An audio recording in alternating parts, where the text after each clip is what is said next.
Well, praise the Lord, everyone. Good to see you all in Sunday school this morning. It's time to get started. And our children over here, don't we have a good group of kids sitting over here this morning? Wow, just look what a big bench of 2 or 3 benches, 4 benches of children. Let's give our kids a big hand this morning. It's like a bit in the horse's mouth when the horse is just straining against the bit at all time. Finally, you just got to turn the reins loose and let them go. So, all right, kids, y'all ready to go to Sunday school? All right, let's give them a good hand as they go to their classes this morning. Teachers, here they come, ready or not. So that's a big group. I already got a few back there already, so that's going to have a big group back there today. I'm proud of our kids and thankful for all of our teachers that do such a great job teaching this morning and put so much effort back there. If you've never been back there with that group of kids or with that many kids, you don't know what that's an hour's in for back there. It's pretty tough. But it's good to see you all in Sunday school this morning. It's a little cool on the outside, but I think the Lord is nice and warm on the inside. I'm looking for what the Lord's got for us today, aren't you? I believe the Lord has got something in store for us. Let's all stand today. We'll start with a word of prayer, and we've got several requests to remember. I know we need to remember Sister Hately today. Let's remember Sister Karen Rogers today. She goes back Tuesday for some, I'm not sure what the consultation for Tuesday, so let's pray that everything goes great for that. Maybe you've got another request, Sister, well, the Markles, Brother Markles just got to go home, and I think he's still home, far as I know, but he's been in the hospital this past week, so we need to remember them for sure again. Once again, the Hateleys, of course, I've done mention. Maybe you've got another request we need to, Sister Lillian? All right, let's remember that request. Brother Bishop, so let's remember that request. Brother Khan's father, we'll continue to remember him. Anyone else got a request? Let's remember our service throughout the day. It'll be just exactly what the Lord wants us to have, and I'm looking for something great. But as I said last Sunday, we have to put something in, so let's put everything we can put into having a great service today, all right? Brother Josh, lead us to the Lord in prayer, please. Thank you, Lord, for this day you've given us, the blessings that you sent our way. Lord, we're thankful for this time that we can come together to worship you, to seek after you, to learn of you. And I ask you today to meet with us. Let this not be an ordinary day, but let it be a day filled with the presence of your Spirit. Speak to our hearts, minister to our needs, to these that are sick. Lord, I ask that you just reach down and touch them and strengthen them and let them feel your healing touch as only you can give. For those that are traveling today, I ask that you be with them with protection, guidance as they travel. And help us, Lord, to reach for more of you this day and the days to come. We'll be careful to give you praise. In Jesus' name.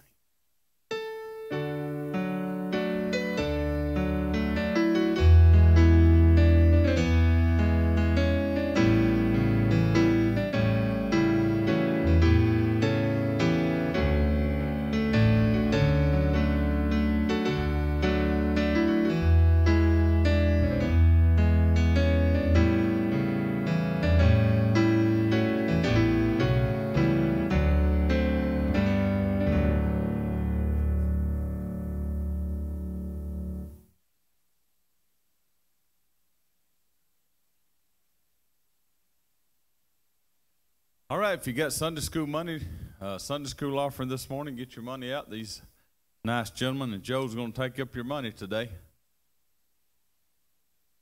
We'll have to watch Brother Joe this morning because he's got a truck that's been down for several weeks now. Desperate times calls for desperate measures, don't they, Brother Joe? It's good to see you all in Sunday school this morning. I'm glad to have Taylor's mother with us, Sister York. I'm glad she's here with us today. Let's give her a great big hand. She went up with her church group yesterday. Those of you that got to go went up to Franklin, Tennessee at the Pumpkin Fest, the Fall Fest up there. And we had a great time going and coming, and I had a great time up there also. And she went with us yesterday and is here today, and I'm proud that she's here with us. And good to see all of our visitors that are with us today. If you're a visitor, we're glad you're here in church with us today. Brother Hodem is out once again today, so I've got the job of teaching you guys again. And as I've said last Sunday, it's kind of intimidating for you. A lot of you out there, well, most of you out there is Bible readers, and many of you are Bible scholars. I would count you as Bible scholars, know much more about the Bible than I would, but it's kind of intimidating sometimes to stand up and try to teach the ones that seemingly already know most everything. So maybe I can just give us some reminders, and kind of stir up our minds by the way of remembrance, as Peter said, and give you something interesting, something to think on. Thought it was very, well, it was just a God thing. Last Sunday, as I taught Sunday school, and then Brother Josh came and preached a message last Sunday morning, used the very same set of scriptures that I used during Sunday school, and then that night, or Wednesday night, preached on "For God so loved the world that he gave his only begotten Son." If you'll remember correctly, that's the verse that I started with last Sunday morning. And you can believe it or not, but I don't know what Brother Josh is going to teach or preach. Never know. And he don't know what I'm going to teach. He never does say go this direction or teach on this certain thing, unless it were to be in family teaching. Sometimes we'll have a subject that he requests us to cover, but on normal circumstances, I never know what he's going to teach, and he don't know what I'm going to teach. And it's just amazing how God works it together, isn't it? So if you was here last Sunday, you got a double dose. I know you got a double dose of what we taught and talked about in Sunday school, but that's the way the Lord is. He just confirms things, you know. And it's, man, I feel awful little when I've stood up here and tried to teach and done my best, and then Brother Josh gets up here and preaches, and it's the very same scriptures that I used.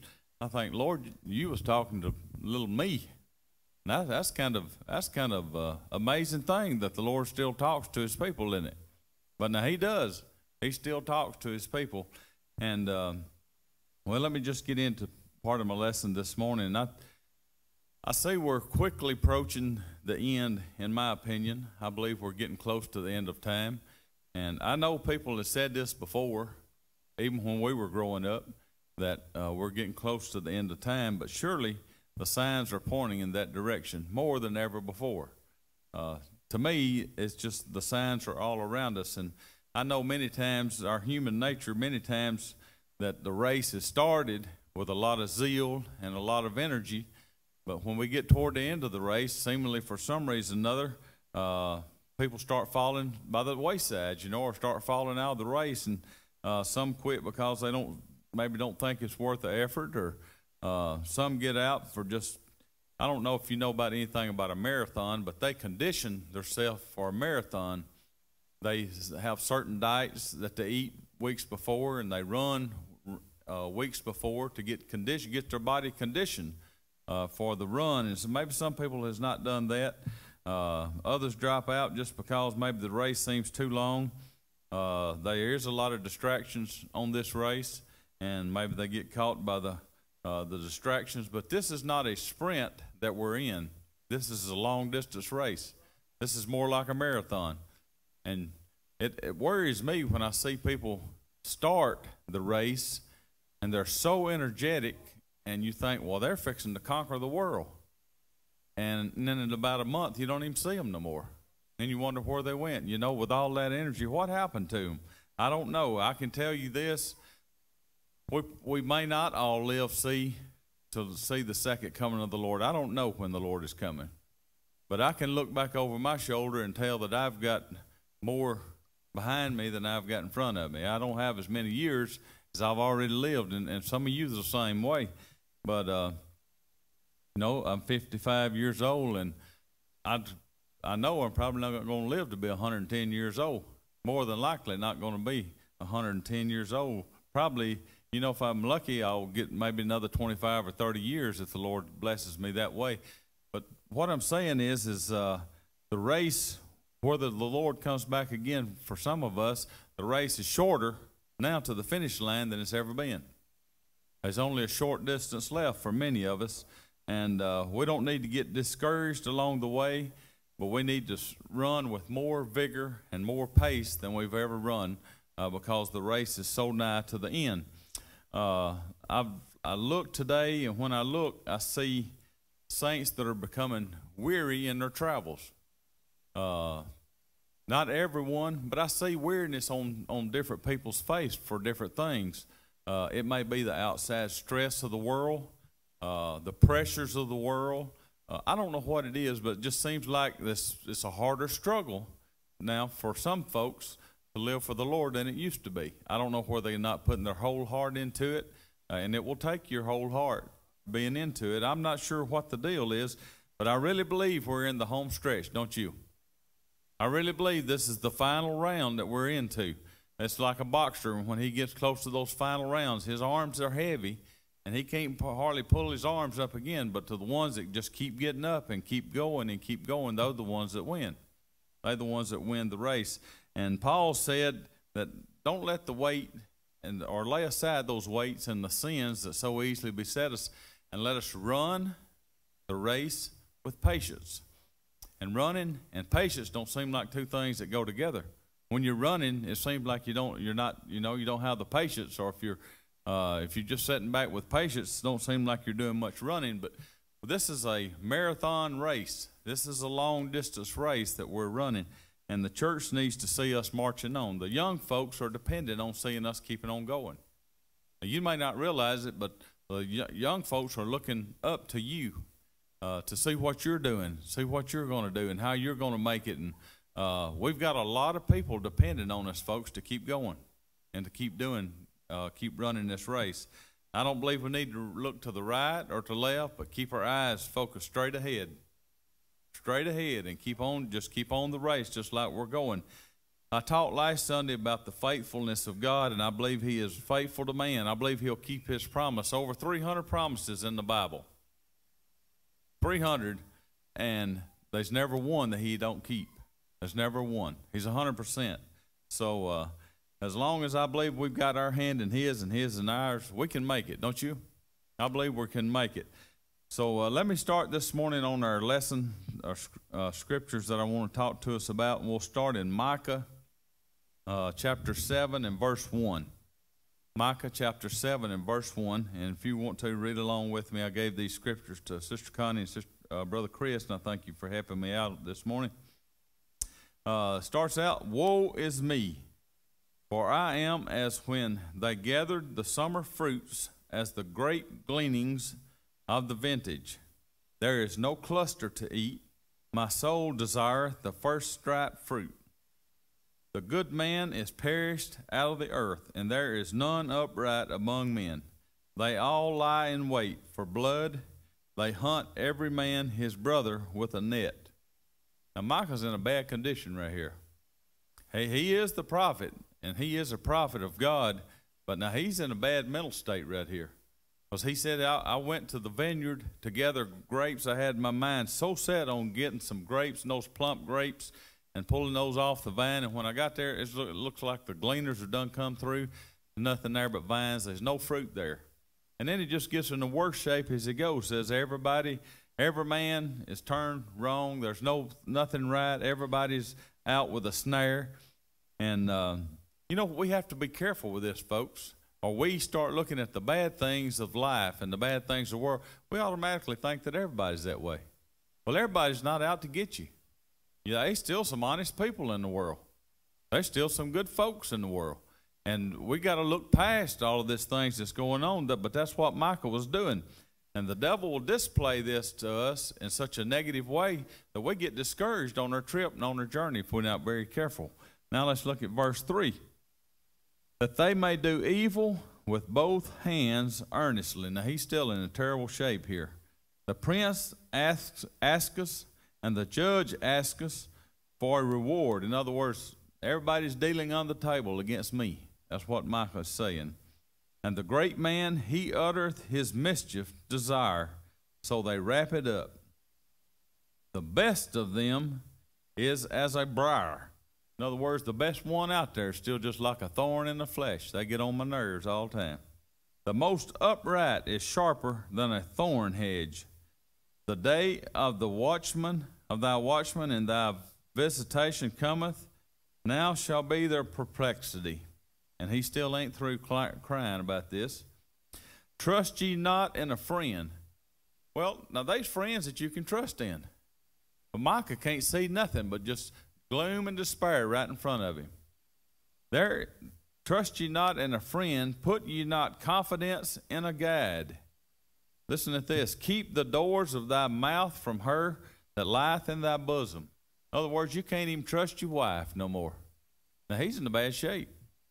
You can't even trust nobody. You don't have a friend you can trust. And then he's not through. Everybody is evil, says Micah. For the son dishonoreth the father. The daughter rises up against her mother. I don't know if you've got sons and daughters. Most of you do got sons and daughters. But all the sons and daughters are not bad. I love my two daughters. I think they top notch.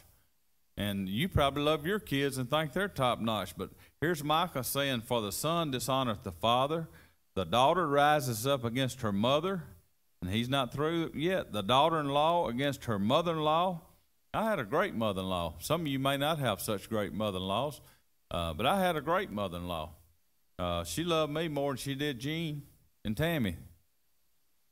Ain't no doubt about that, is it, Jean? That was Jean's mother, by the way. Such a sweet lady. I tell him all the time, she liked me more than she did him.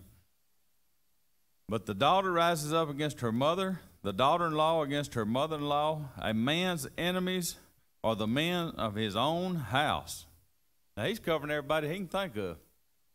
All the way down to the friends, the neighbors, even to my family, my daughters, my sons, my mother-in-laws, anybody else I can think of. Everybody's evil, according to Micah. Then suddenly it's just like a light bulb goes off in Micah's mind.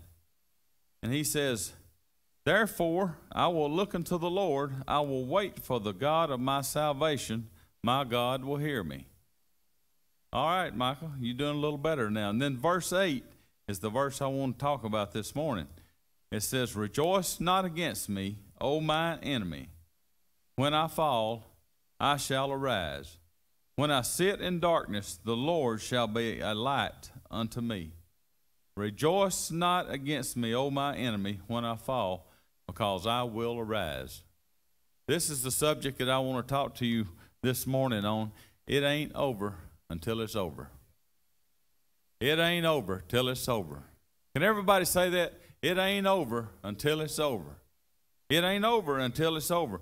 Just because I've stumbled and had a bad day, and even Micah said with such a bad attitude, it looks like the end of the world, but I want to pull my bootstraps and saddle up just like I did before and say it ain't over until it's over.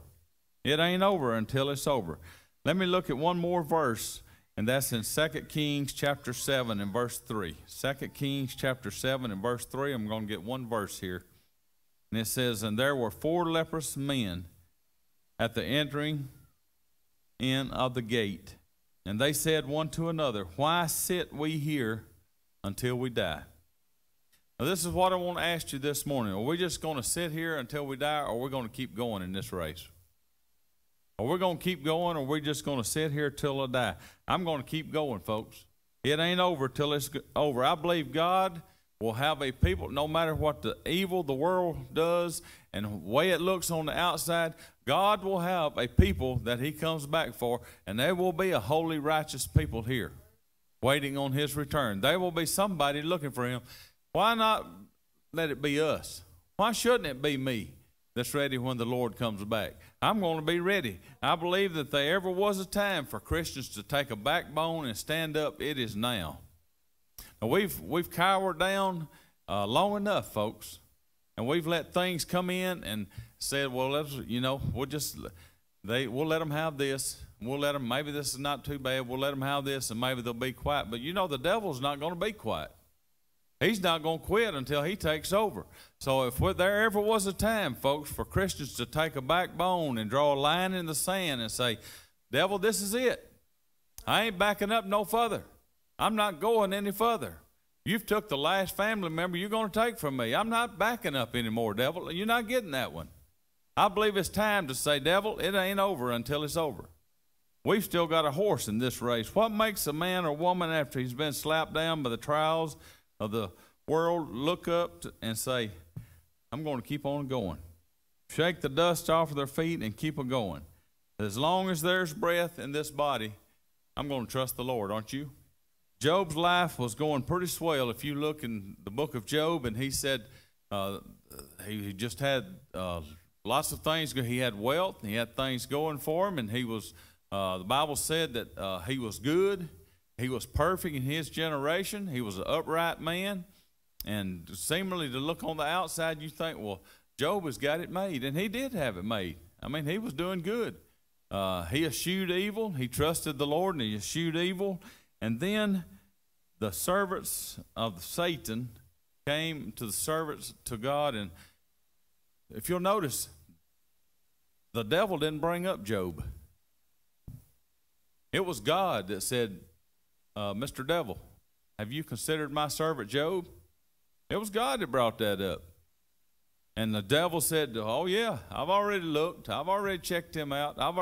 Rest assured, folks, the devil's going to try to get you. Now, he's going to do his best.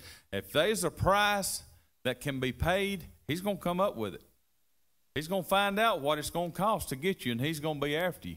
The devil said, yeah, I've already went after the devil, and I know you've got a hedge around him. You've got a hedge around his kids, and I can't get to him, but you let the hedge down just a little bit, and I'll show you. He's going to curse you. He's going to curse you. He's going to curse you. And God said, okay, I'm going to drop the hedge down a little bit. And you know what the devil did? He didn't stand back and wait. He started attacking right then. He started killing off his children and taking his cattle away, everything he could do.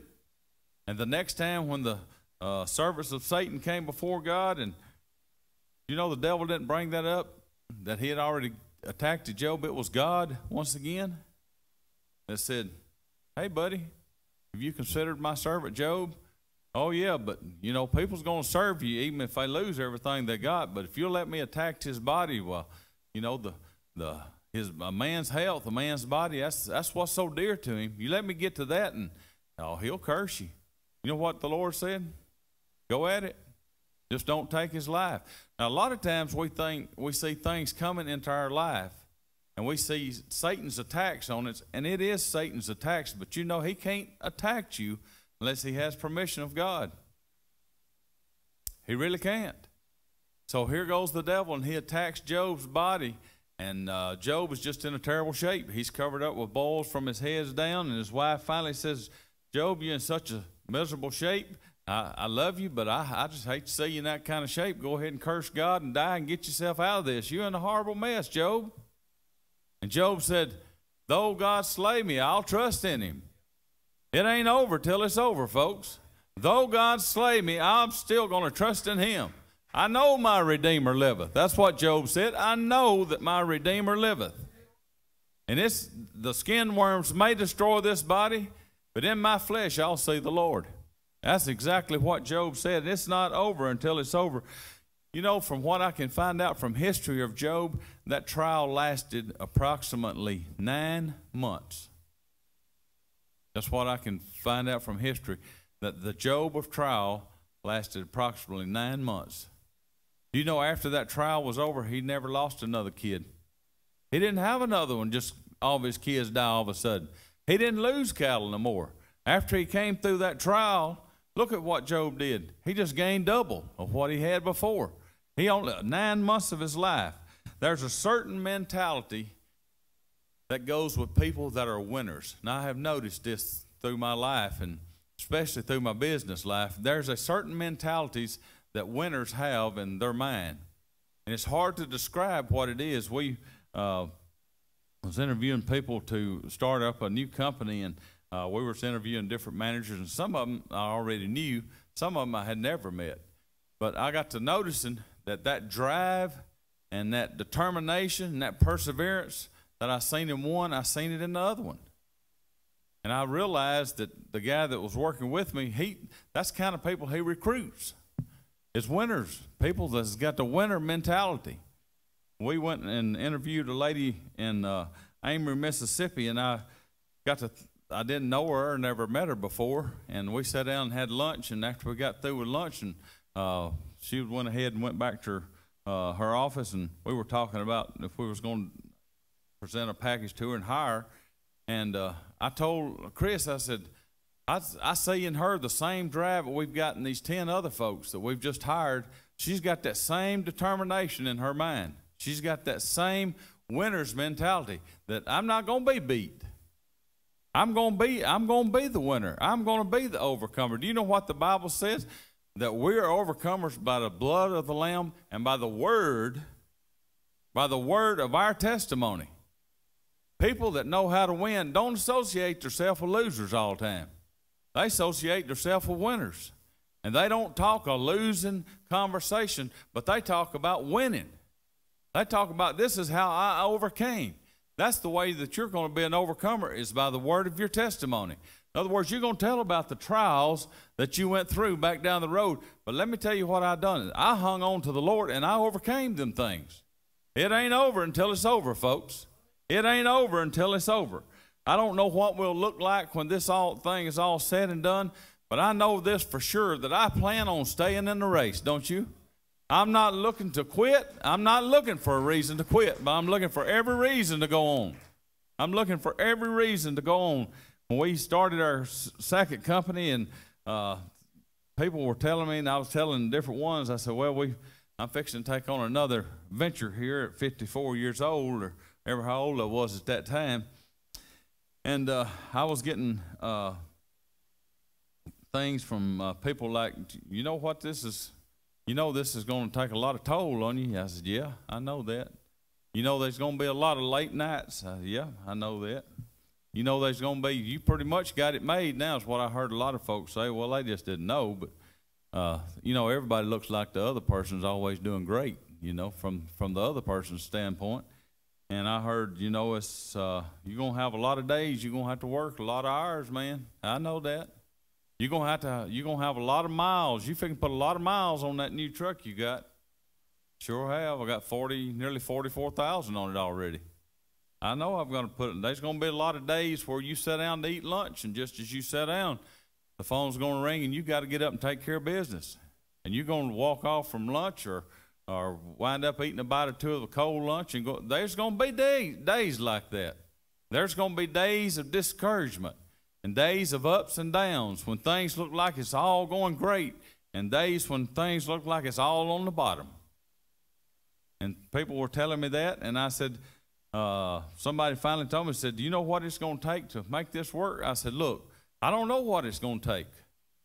I have no idea how much it's going to take. I don't even know how much money it's going to take. I don't know how much effort it's going to take. But this is what I've done. I've made up my mind to do it. So I don't know what it's going to take, but I know what I'm willing to give, and that's everything I got to make it work. Now, that's the way we need to be serving the Lord, folks. I don't know what it's going to take and how much it's going to take and what I'm going to look like when it's over. But this is one thing I know, that I'm not quitting. I'm in it for keeps. We playing for keeps, folks. Losing is not an option. Losing is not an option. If we do 50%, if a batter does 50% and he's batting, he's a great batter. But let me tell you, if you do 50% in the work of the Lord, you're a loser. There's unheard of if a person had a 70% success rate when he's batting, when he's hitting a baseball. A batting average of 700, that's unheard of. That's never been. It probably won't ever be. That means 30% of the time he would be striking out, and only 70% he'd be hitting. But you know, a 700% batting average in the work of the Lord is failure. It might be good in something else, but it's failure in the work of the Lord. 99% might work for everything else except serving the Lord, and you've got to be 100% devoted to serving the Lord. 99% is not going to get it.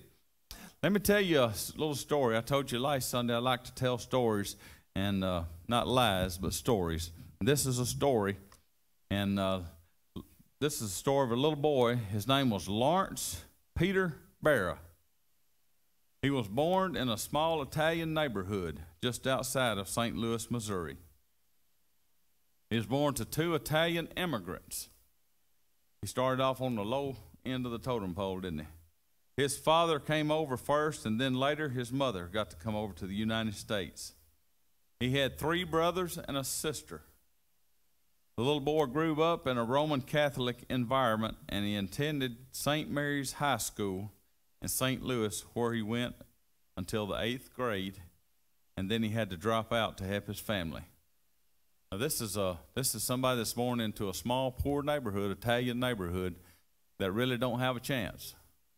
And now he's only made it through to the 8th grade, and he's had to drop out to help his parents. He earned a nickname from a friend who thought he resembled a bear with his short arms and his short legs. He was only 5'6", and he also looked like an Indian snake charmer to his friends. His nickname, Yogi.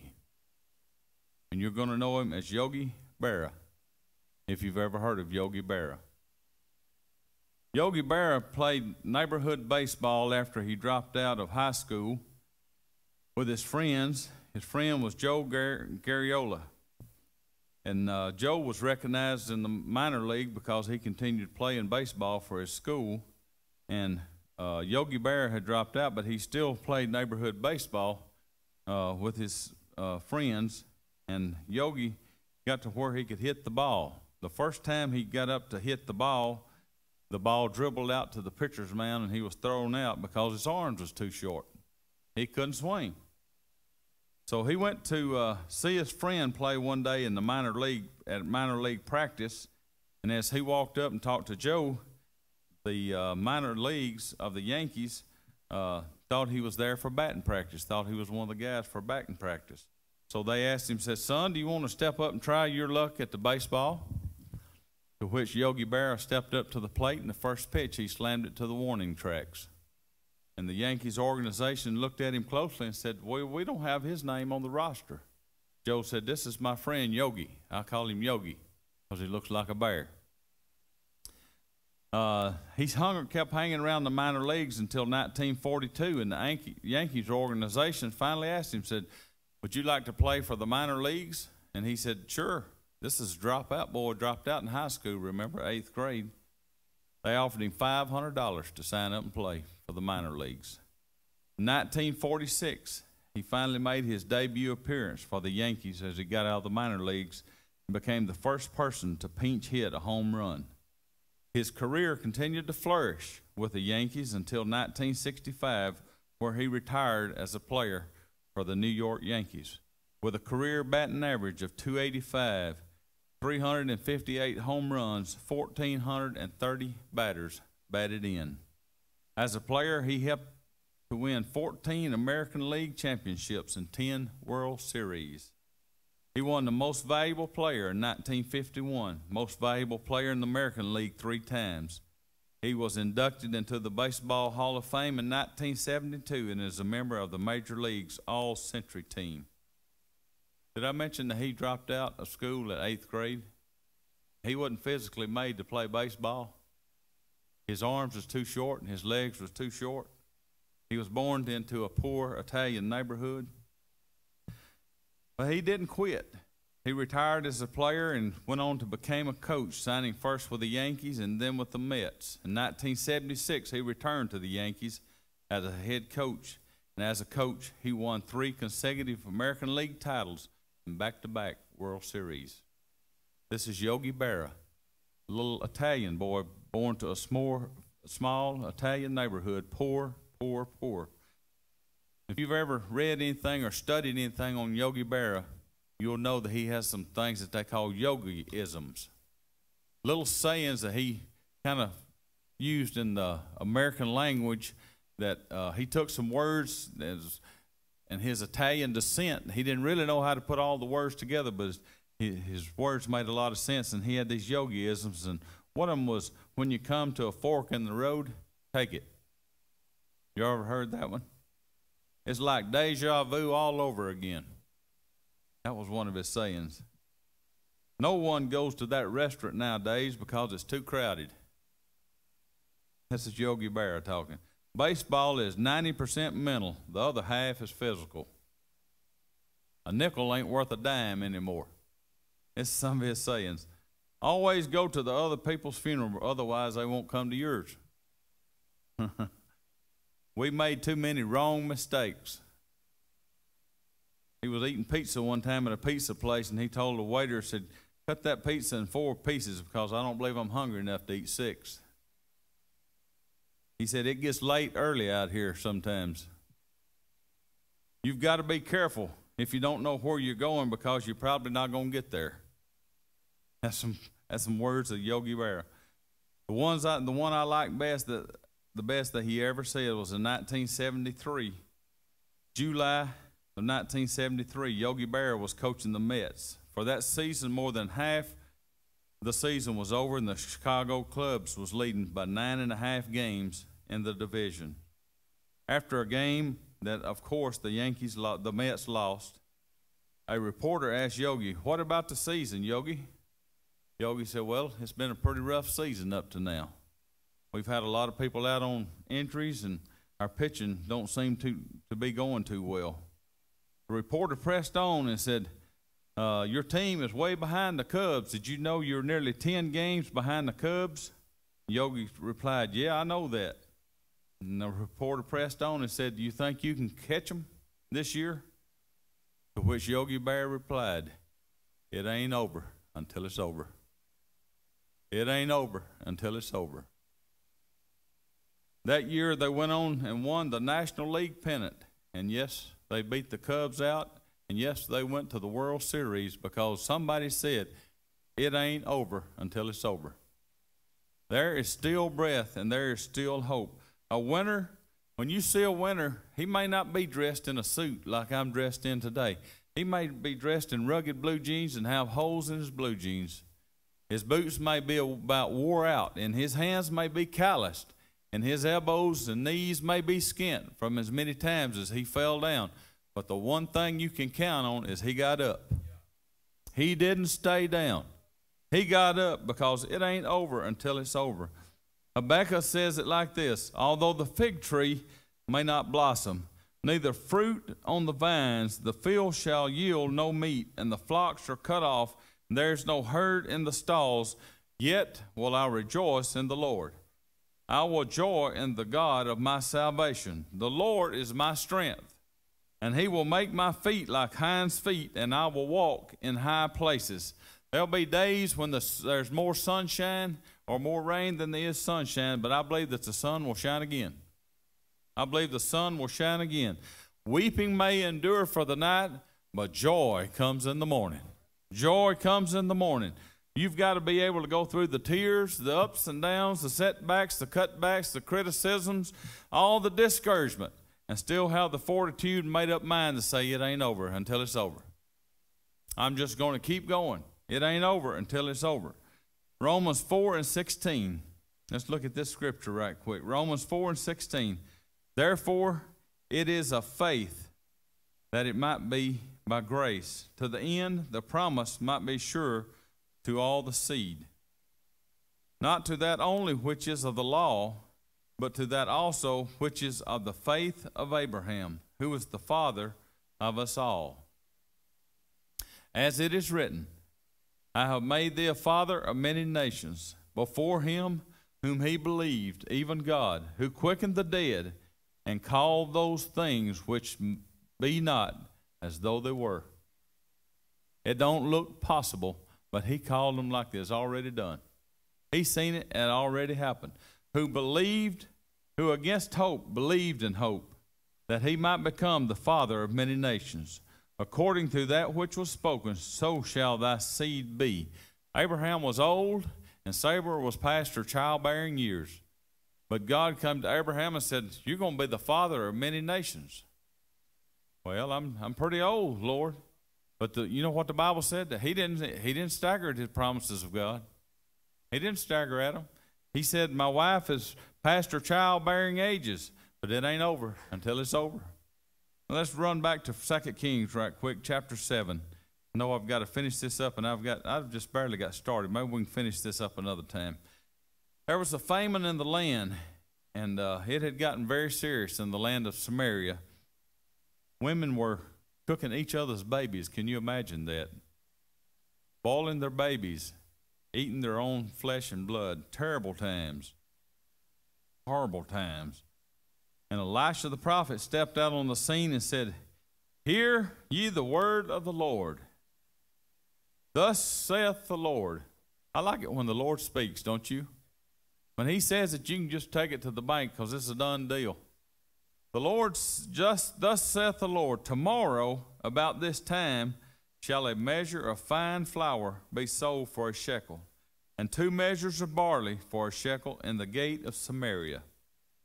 There was one that the Lord, the Bible said that the king leaned on, the Lord that the king leaned on, and he said if God opened the windows of heaven, maybe it might happen. Here's the thing we need to be careful of, folks. When the Lord says something, let's don't question it. Let's just take it. We may not understand it, but you'll be a lot better off if you don't speak against it. This guy said, well, if the Lord opened the windows of heavens, it might happen. Well, it's his heavens and his windows. He can open them when he wants to, can't he? He can do whatever he wants to. There was 4 lepers sitting at the gate, and they said, why sit we here until we die? That's what I read to you earlier. If we go into the city, there's a famine in there, we know we're going to die. There's no food in the city. If we sit here, we're going to die. We're 4 lepers. And they decided between each of them that they would go and fall into the camp of the Syrians. And the Bible says that they said to the others, says, if they kill us, well, we're going to die anyway.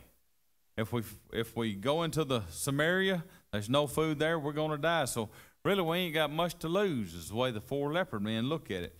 Let me ask you this. What chance do these 4 lepers men have? 0. Because they were leprous already. They were already unclean. They wasn't welcomed in the city. If they went into the city, they had to start holding their hands up and showing their hands that they got leprosy. Unclean, unclean, don't come no closer. And what chance do you think 4 lepers men of the enemy's camp would have had falling in on the camp of the enemy? They already had a lot of things working against them. There's leprous already. So automatically the enemy would say, stay out of the camp, you're unclean. Plus they was part of the enemy's camp. They had no chance of whatsoever of this being successful. No chance. But they said it ain't over until it's over. The Bible said that they rose up about twilight, and when they got to the enemy's camp, they walked in there and walked into those tents, and there wasn't a soul in there. And they started eating, and they started drinking until their bellies were full. And they started grabbing the garments of the enemies and putting them on, and there was the horses there, and I can see these 4 leper men as they saddled up on them horses and thought, you know, we've really done something. They said to each other, didn't we do well this day? They've got full food everywhere. Everything that the enemy had was right there in front of them. All the jewelry, all their necklaces, the Bible said, all the spoil that they had. And those 4 leopard men saddled up the enemy's horses and rode back down to Samaria. How do you think that they even got the king to look at them? Because I can tell you why. First of all, they probably had gravy dripping off their chin. They probably had chicken grease on their fingers. They was riding a nice horse. They may have necklaces around their neck. They may have had jewelry on every finger. They had new garments on. The king couldn't help but notice them when they drove in. Because why? They had the evidence. If they had just rode back in and told the king, hey, you can go down there to the enemy's camp and there ain't nobody down there, you can get everything you want, they wouldn't have believed them. There was no way they'd have believed them 4 leopard men. But they had the evidence on them.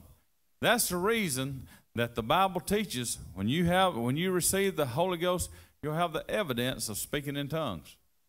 In other words, you won't have to broadcast it to nobody. Somebody can see you and tell that you've been with Jesus. Those disciples were took in and they were brought in for preaching, and the Bible said that they were ignorant and unlearned men. In other words, they're just old common folks like I am, just old common folk like Greg Chester or like me. And then the king and all the prince and the lords came in and they set them down and said, we don't know about we don't know about your status, but we can tell you've been with Jesus. We know you've been with Jesus, and don't go out and preach and teach in this name anymore. Just don't do it. You know what they done? Went out and started preaching and teaching in that name. It ain't over till it's over, folks. It ain't over till it's over. Moses led the children out of Egypt land, and now they've come to a Red Sea. And the children of Israel are complaining and murmuring and saying, "The Lord just left us down there in Egypt. We'd have been better off down there. I mean, we've got a Red Sea in front of us. Ain't no way to get across this. There ain't no ferry. There ain't no yachts here. There ain't even a bridge. There ain't no way we're going to get across here. Here comes Pharaoh's army. Look back there, Moses. Here they come. The armies is coming. We'd been better off just left us down there." And Moses stepped up, stretched that rod out, and the sea opened. The children of Israel marches across on dry land. Moses says, "Fear not. Stand still and see the salvation of the Lord. For the Egyptians whom you have seen today, you shall not see them anymore. They're gone ducks, for the Lord shall fight for you." For the Lord shall fight for you. It's not over until it's over. That's the reason Miriam could grab a tambourine and dance up and down the seashores of the Red Sea, because those riders were vanished and it was over. It was over. I have to tell you this one more story. This is going to take just a few minutes, but I'll just cut the other time out. I would have to tell you this story to go right along with this. This was 1996. The Boston Marathon was being prepared to be run. As the cops and law cleared the streets for the marathon to begin, this guy said, "I was sitting in a diner facing the starting gate, and I noticed a woman that had some major physical conditions. Not to mention she looked to be about mid-60s. She had a funny limp, kind of dragging one foot, walking with one foot, and dragging the other foot. What caught my attention," he said, "was I noticed she had a number pinned on her blouse, so I knew she had to be a runner in the Boston Marathon. Mid-60s with physical condition." I sat there and ate that morning and watched as the race began. The marathon was off and everybody took off running. It was a big start. A lot of people was running. The hours ticked by and the runners started filing back in. After several hours of running the marathon, they started crossing back the finish line. It just so happened I was still sitting in that diner when some of those came across. I had got up and went and done about a half a day's work, and I came back for lunch. As I sat there, I watched the runners file back across the finish line.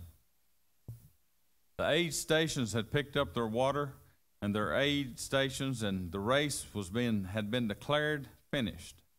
Several hours after it had finished, someone said, "Here comes another runner." I looked up, and here came that old lady. After about 30 seconds of stunned silence, we all ran out to meet her and charged up the blocks and cleared the way for her last 3 to 4 blocks. She was barely dragging as she went, that one foot just dragging behind her, and there was 18 to 20 of us sobbing people that was running along beside her, encouraging her to get to the finish line. For 7.5 hours, she had showed the determination, the perseverance, the grit, and the stamina. Her name we never knew. Her time was not important. She just said that she wanted to go home and rest. I'm sure she was tired. We asked her why she had run the race, and she said this story. "I used to be a runner. I have run many marathons and I have run many races. But I had a severe auto accident several years ago. My leg was damaged so bad the doctor said I would probably lose it. After I didn't lose my leg, they said, 'Ma'am, you will be lucky to walk, and you'll for sure never run.' The family discouraged her to give up the idea, but she determined she would run again. Now at 61 years old, she lined up like the rest of them. She started with the rest of them. They all finished before she did, but 7.5 hours later, she crossed the finish line, because she said it ain't over until it's over. The race may not be to the swift and the battle to the strong. Time and chance happiness to us all. But I'm going to keep running, aren't you folks? I'm not about to give up. Who said anything about quitting? I'm not about to quit, are you? I'm going to run. I'm going to run like I've never been before.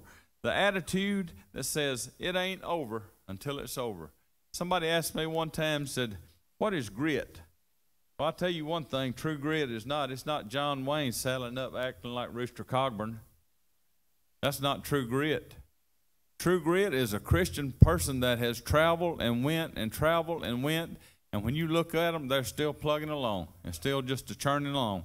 Just like the old steam engine, just continually churning, just continually churning. Somebody asked my granddaddy one time, said, you got all these kids running around, said, what you do, Brother Frazier? Said, one's out of jeans, one's out of this, one out. He says, just like the man down at the mill, you just keep on grinding. You just keep on grinding. That's what I want to do, don't you folks? I want to keep on grinding. I want us to really be in prayer for Sister Karen throughout this next week. I know she's had some discouraging news, but I've got faith in God, don't you? I have got faith in God. And I know this is kind of out of the ordinary. This is kind of when we swap over. But Sister Karen, I'd like for you to come up front, and I would like for you sisters that know that God can do it and know He's the real deal. We're not just trusting God for naught, but I believe that the God that we trust can do more than we can even think or ask. And the Bible teaches that we have not because we ask not. So I want us to ask in earnest this morning. Sister Karen, I want you to come on up. Brother Rogers, come on up also. And the rest of you ladies that believe in prayer, I want you to come up. I want us to lay hands on Sister Karen this morning and believe for a miracle. Believe for a miracle. I believe God can do it, don't you? I believe God can do it.